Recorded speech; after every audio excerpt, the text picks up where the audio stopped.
Welcome to We Learn Virtual Learning Network. This is session number 29, Globalization and Liberalization. Topics which we are going to cover in this session are globalization, meaning and approaches, globalization and world system, liberalization, globalization, nature, nation state and sovereignty, impact of globalization, response of Indian state, debate on liberalization and globalization in India. Coming towards the first topic, that is globalization. Globalization during last 2 decades has been called as the most talked about phenomenon. It is a multi-dimensional phenomenon involving diverse activities and interactions including the economic, political, technological, cultural and environmental. Now the meaning of globalization. Anthony Giddens sees globalization as the intensification of worldwide social relationship which link distant localities in such a way that local happenings are shaped by events occurring many miles away and vice versa. The term has been used extensively to include an enormous range of features of contemporary life. 5 of them can be considered as crucial to its understanding. These are stretched social relations, intensification of flows, increasing interpretations, global infrastructure, reformulation of social relations. First is the stretched social relations. Globalization involves cultural, economic and political networks of relation spread across the world denser than any previous period. They are not confined to merely specific regions. Intensification of flows. Globalization is manifest in the rapid flow of information, capital and goods. They result in network and interactions that transcend any effective monitoring and control by the nation states. They budget social intersection that could have little to do with geographical and cultural contiguity. Increasing interpretation. Under globalization, cultures and societies that were hetero distinct came face to face with one another and get interwoven into ways of social life of others. Difference of language, food, dress and belief become constructive of social makeup. Global infrastructure. They are formal and informal institutional arrangements in the economic, political and cultural domains that facilitate networking and flows. Their reach transcends the bounds of nation state. They facilitate the functioning of global market. They embody codes and regulations holding transnational interactions in people and place. Reformulation of social relations. Under globalization, relations between social classes are brought sharply to focus on a global scale. In the earlier phases of capitalism, class relations were merely defined within the vertex of the nation state. Globalization brings about a dense interaction between dominant classes and regions, outstripping national cleavages. It throws up new social strata and factions both at the national and global levels. Next are the characteristics. It is an interconnected world. Distinct action in one corner of the globe have rapid and significant repercussions in other part. There is an emergence of global social strata sharing certain common cultural features. Globalization encapsulates the entire range of social relations. Under globalization, power relations come to be articulated increasingly at the global level. Development of communication technology undermines the authority of the nation state and poses a threat to its sovereignty. It connects localities with the world bypassing national boundaries. Globalization also brings new opportunity. It is the integration of global financial markets and often remains the hallmark of globalization. Next are the approaches.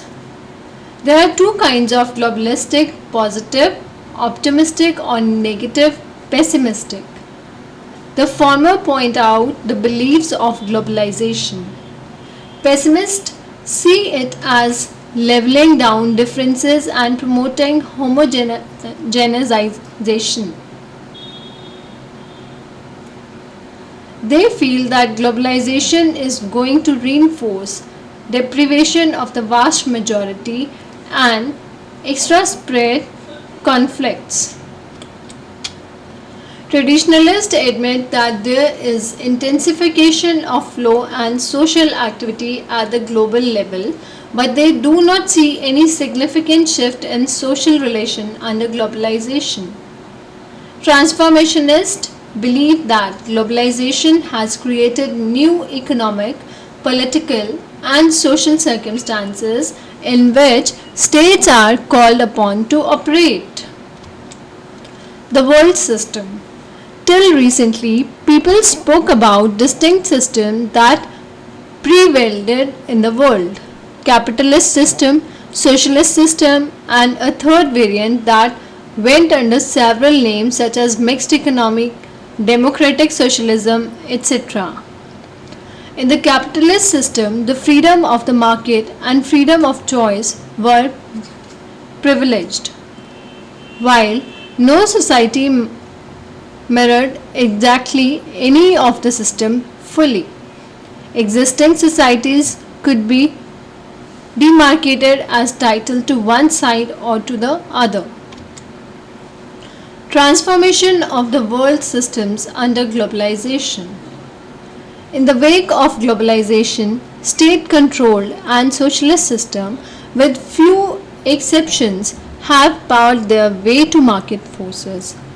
It has brought increasing interdependence and integration in the global economy as a whole. While trade is moving toward interdependency, a capital flow and investments have led to integration. Globalists argue that there has been rapid forging of global bonds as expressed in international trade and investment, and they have superseded and supplanted the national economy. The transformationalists argue that although new forces of intense interdependence and integration inform the world, we are not into a single system as yet.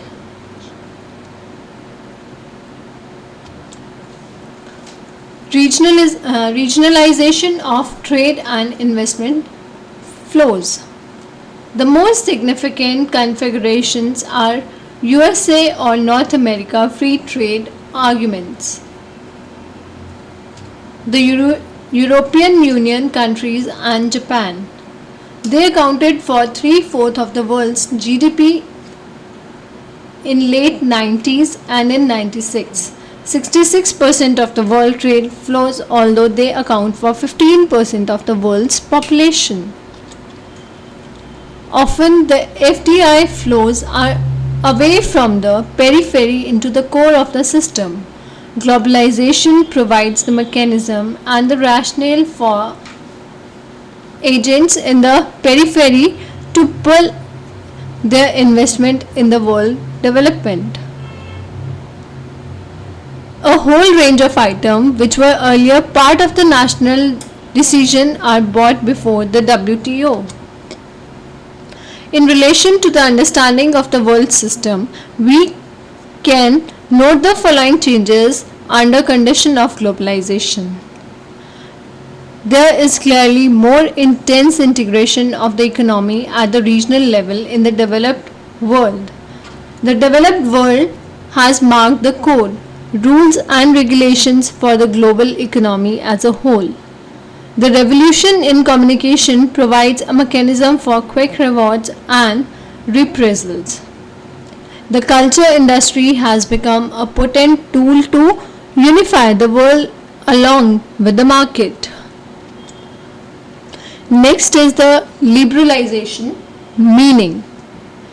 In the context of globalization, liberalization primarily means removal of control and regulation at various levels of the economy, facilitating market forces to determine its courses and directions.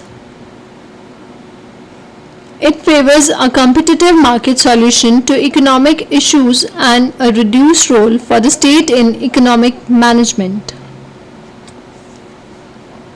In its primary and stricter meaning, liberalization proclaims freedom of trade and investment, creation of free trade areas, elimination of government control on allocation of resources in the domestic economy, progressive removal of restrictions on external trades and payments, expansion of foreign investment, loans and aids and rapid technological progress.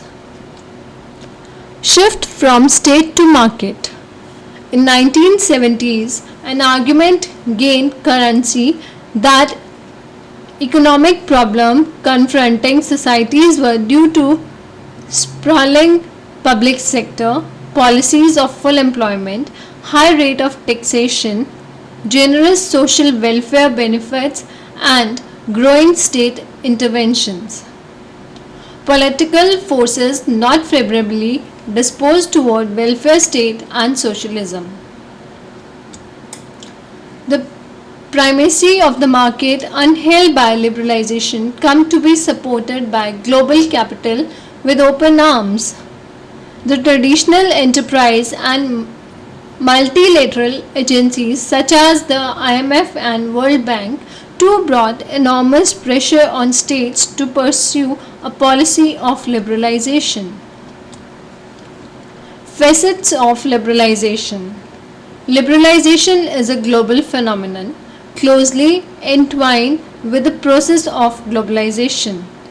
The context in which liberalization has been carried out and the patterns it has assumed have varied across regions and states.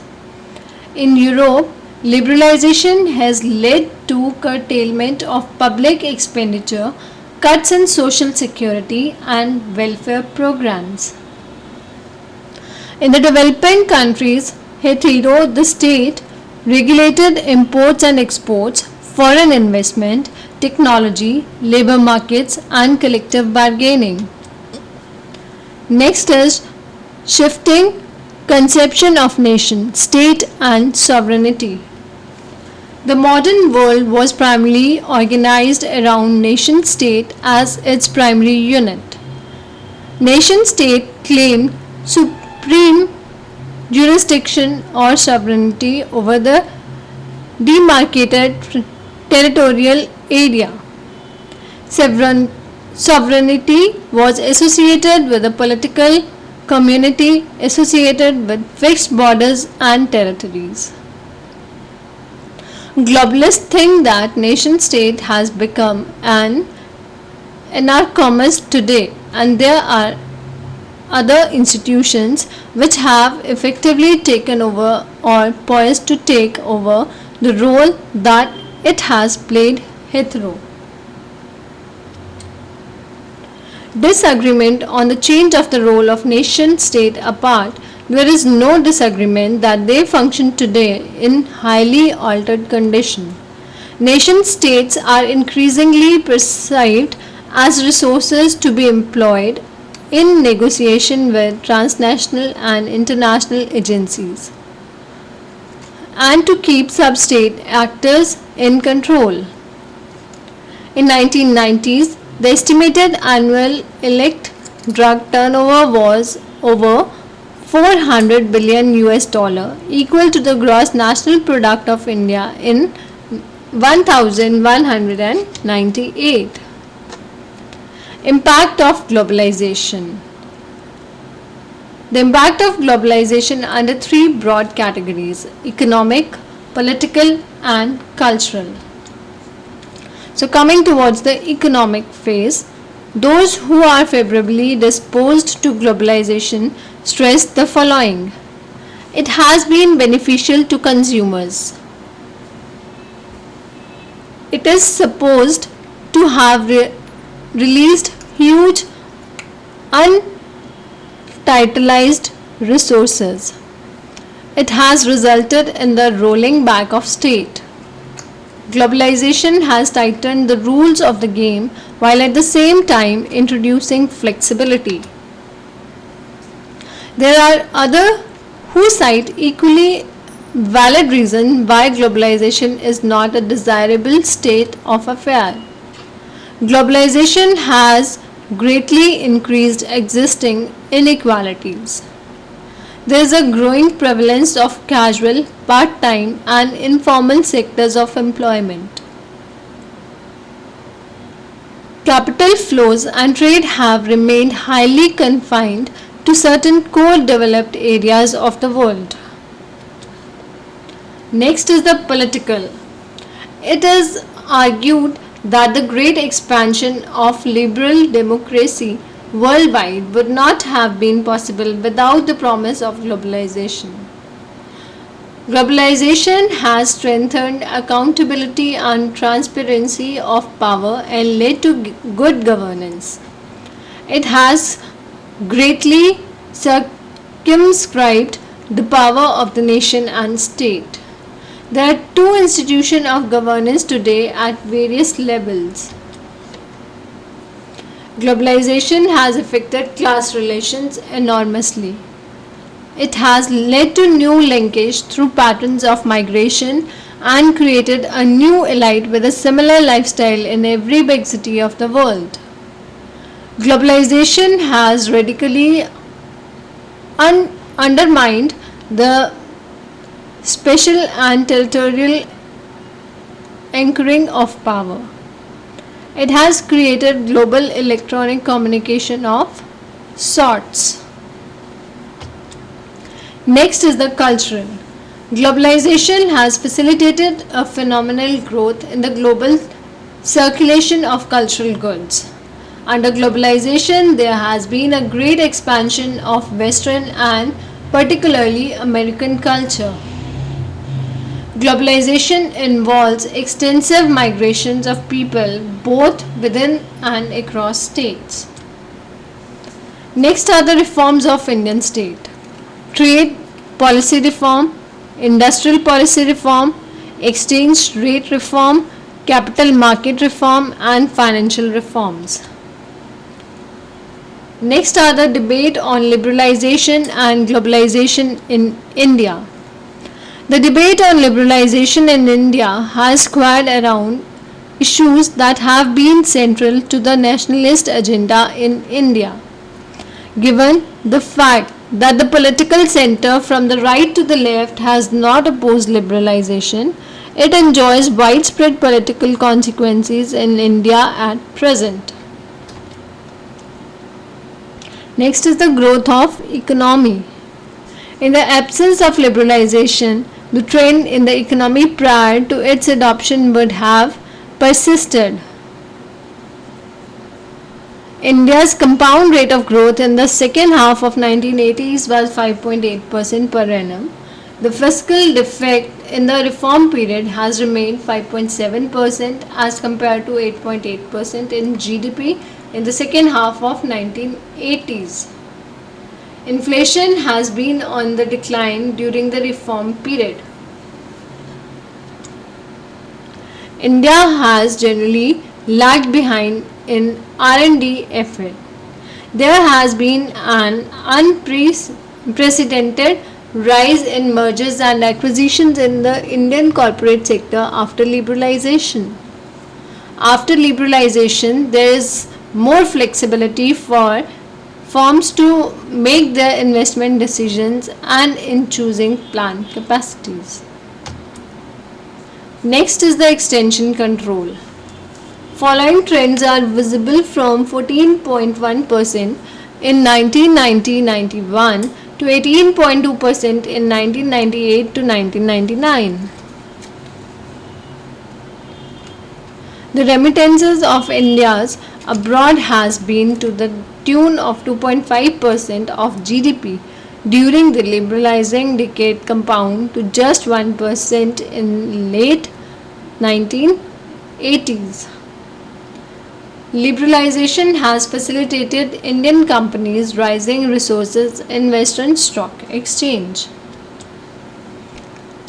MNCs have taken advantage of the new rules to increase their stake in their existing affiliated in India. External debate has become much more manageable after embarking the liberalizing measure.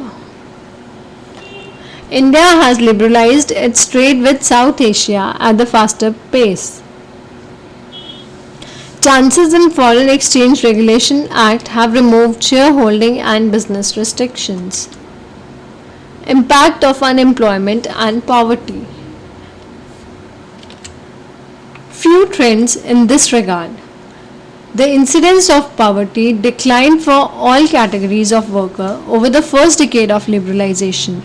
In India, child labor is on the decline. It declined from 23% in 1980s to 16% in 1997. Educated unemployment was declining over time and there has been no sign of its increase after liberalization. Next is inequality between rich and poor state. Inequality between rich and poor states has increased during the year of liberalization. Some states such as Bihar, Uttar Pradesh and Orissa have constantly remaining lacking.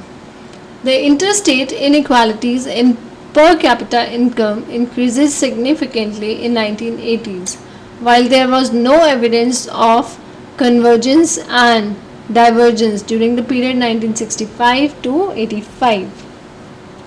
Rich states showed much higher growth while poor states recorded lower growth during 1985 to 96.